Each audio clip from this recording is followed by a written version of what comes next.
Earlier this year, KRISTI and I, we raved about Sony's brand new 7000 ES receiver, and we loved it so much that we made it our personal reference. But did we pick too soon?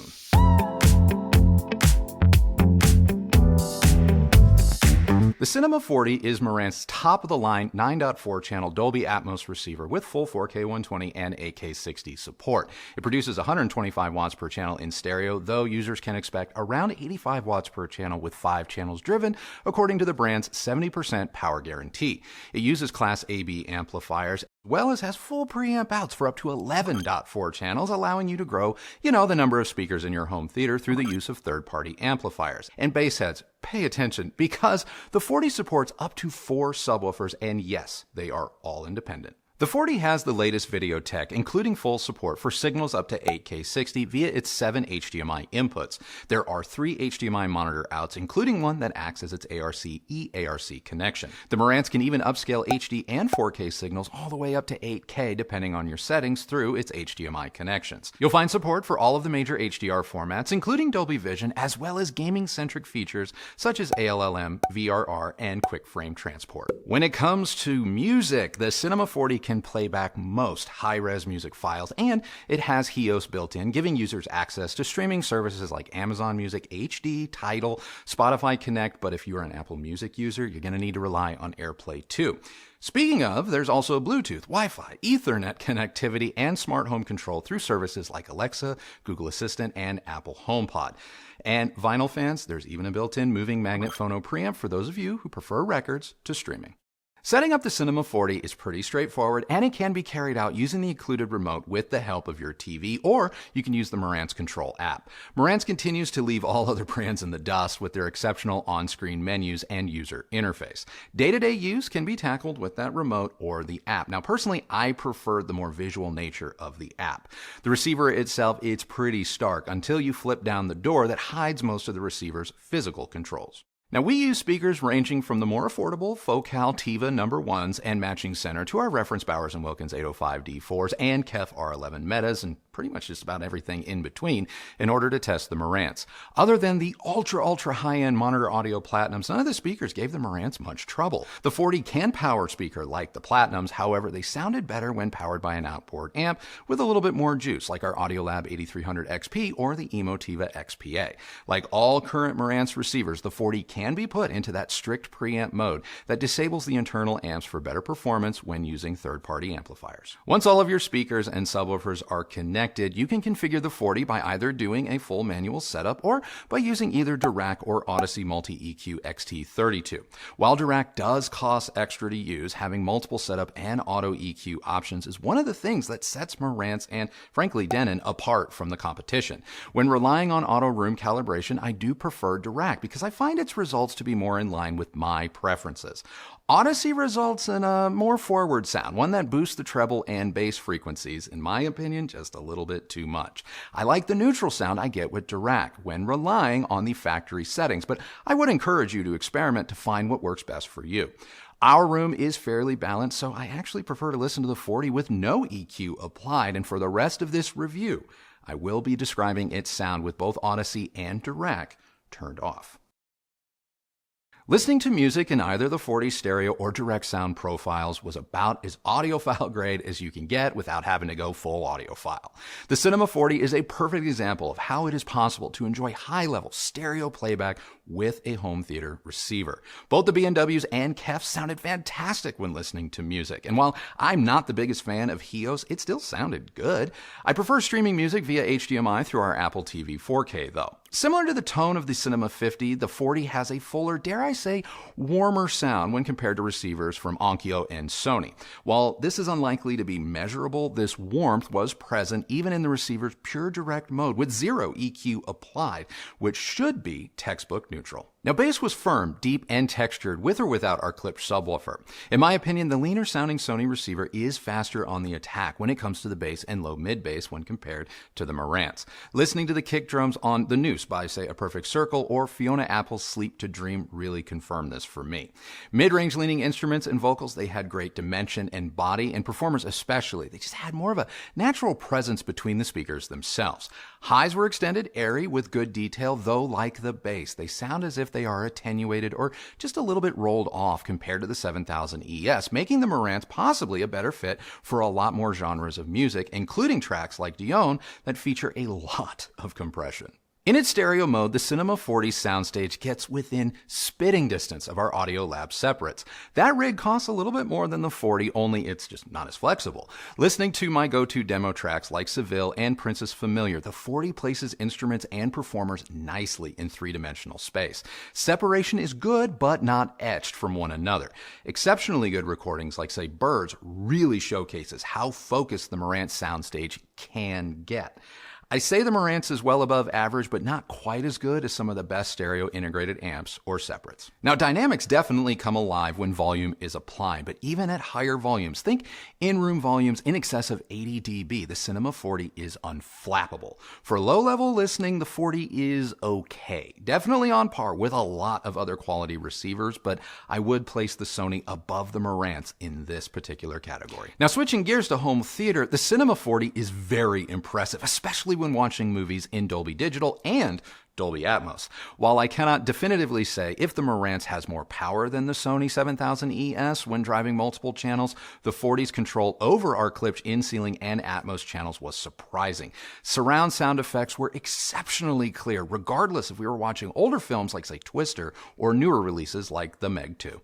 While I was impressed by Dirac's ability to closely blend the tone of our Klipsch and B&W speakers together for, a more seamless presentation front to back and overhead, I felt it robs some of the sound of its spaciousness in our room. Whether or not that is a good thing, that's going to be up to you. Personally, I preferred the sound without Dirac.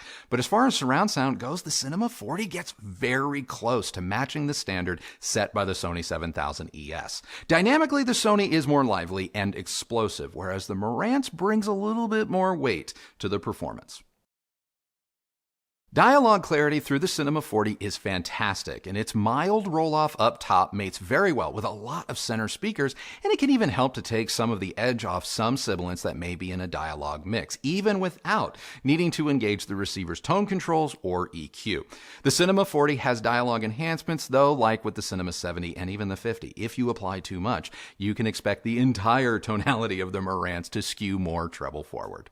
Gaming with the Cinema 40 is drama-free. Playing games like Call of Duty, Overwatch 2, and PGA Golf on our PS5 using the game HDMI input with both set to their highest quality settings was flawless. Input lag even wasn't an issue, and I never felt that it affected my response time. I mean, I died a lot, but again, that's just me and not the Marantz's fault. So kicking off comparisons, ONKYO's new RZ70 is definitely worth a look.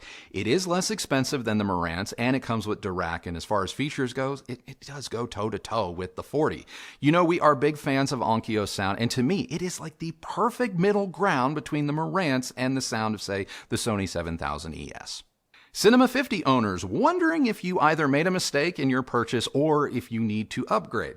You didn't, and I wouldn't. These two receivers sound very similar. The Cinema 40 offers up like a little bit more power, but not enough that I think it's going to knock you over. For those of you who still own legacy components, though, like say a Laserdisc or a VHS player, the Cinema 40 is going to be worth the added investment, given that the 50 lacks any and all analog video inputs.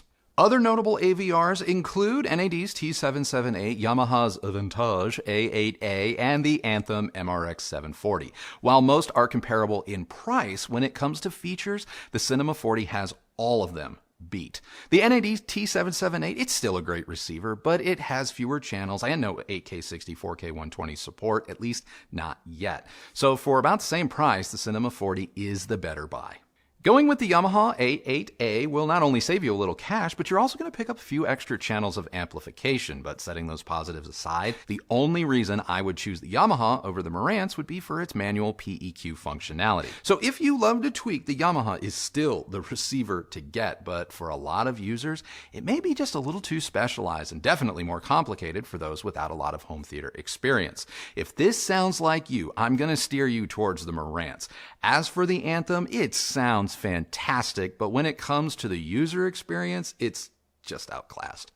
Which brings us to the ultimate head-to-head, Marantz versus Sony. More than even the ONKYO RZ70, the Cinema 40 has been the first receiver that has had me really questioning my decision to make the Sony 7000 ES our personal reference receiver. Visually, the silver finish of the Cinema 40 is striking, and it puts just about every other AVR on the market right now to shame. Now, looks aside, when it comes to stereo listening, I have no issues giving the Cinema 40 the edge over the Sony, especially if you need a phono input for your turntable. You're definitely going to want to go with the Marantz, but when it comes to movies, the 7000 ES, it just has that little something that I keep coming back to. Now, could I be happy with the Marantz? Oh, hell yes, and then some, because it's just freaking great. But do I regret my decision to make the Sony our reference receiver? Nope, I don't, and I would still choose it again today. So those are my thoughts on Marantz's new Cinema 40, but before we get out of here, what'd you think of them? I think we're pretty much on the same page. Yeah.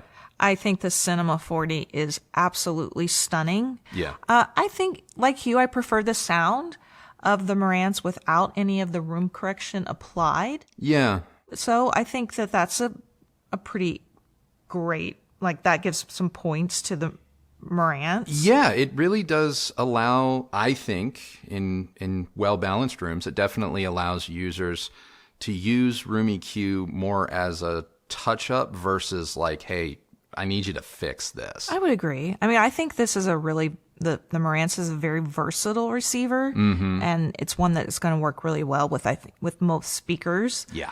Unless maybe you have something like the Platinums from Monitor Audio, which if you have something like that, you're not using a receiver on it anyway. Yeah, I think you're going with the Marantz separates on something like that. Yeah, definitely. Yeah. But for everyone else. Yeah. For the 99.9%. Yeah. Out of all the speakers we used with it, it worked great. Yeah, it did. The Anthem is the one receiver that I prefer for music over just about any of the receivers we've covered this year. Yeah, I would agree. Moving on to dialogue clarity, which this is a big thing for me. I have an easier time understanding complicated or poorly recorded or, just actor mumble speak, which is very common these days. I have an easier time with the ONKYO and the Sony. Okay. Yeah. Even without the dialogue enhancements turned on. When it comes to the surround sound, the Marantz is very good. Yeah. Watching big action movies was always fun. Yeah. But again, that Sony's spatial mapping, it's almost untouchable at this point. Yeah, I think in another review, I mentioned that if you're one that maybe has a less than stellar or textbook speaker layout, like for example, like I am fully aware that in ceilings for surrounds and Atmos channels is not ideal. It works for us. I'm not about to go back and change it. But if you're one that, your surrounds, your back channels, they're not on walls or on stands, and you went with in ceilings or in walls like us, I really think that spatial mapping helps those irregular type speaker layouts. And that's what makes it kind of unique. And for a lot of you, that flexibility is going to be a feature. I'll admit, when our old Austin home, when I used to have to put surrounds on stands and stuff, I loved when we were in the throes of watching a movie. It was great. I loved that. But I hated seeing them out, and I hated having to do the cable routing to do it. And so going to an all-in ceiling everything for surround and Atmos has been a godsend, but it really showcases kind of what Sony's doing and how it is different. I did not care for the idea of cutting into the ceilings initially, but I'm over it. I'm over it. And now that I've lived in both situations. You're not about to go without. Hell no. Hell no. No, I don't want to review. How would you rank the Marantz Cinema line? Now that we've covered most of them except for the 60. Yeah, but that's I know, fine. and we're probably not going to review it. But no, at this point, I don't think so. Obviously, the separates were my absolute favorite. I don't expect people to rush out and go spend $14,000 on a 16-channel home theater getup, but at the same time, if you want to, I have yet to experience a home theater stack, preamp or processor and amplifier, that was as good as that. But let's put those aside. So that leaves us with Cinema 40, Cinema 50, 60, and 70. I'm going to rank the 40 in top position, but it is sharing half of the podium with the 50 because unless you need those legacy connections, what I mean by that is component or composite video for, say, older gaming consoles. Retro gaming's a big deal now. It's coming back. So older gaming consoles, or some of you that always say, I'm not about to go buy a new copy. My Laserdisc version is great or better. Then you absolutely need to buy the 40. But is that enough to make it like night and day different from the 50? No. If you have the 50 but don't need legacy components or just that little ounce of more power, the 50 is the better buy. It's the better value. So 40-50 share podium. I actually, even though obviously I haven't played with the Cinema 60, I'm going to put the 70 above it, because either go for the 50 or the 40 if you need the components, or go down and spend less and get the 70 and then get like a outboard amplifier, because I think you're going to be absolutely amazed at what that can do. And you're going to give up DIRAC, I get it.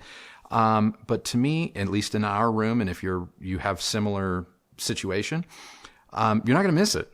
You're not going to miss it. And I'm going to go so far as to say that people that buy the Cinema 40 or the 50, they're not going to use DIRAC anyway.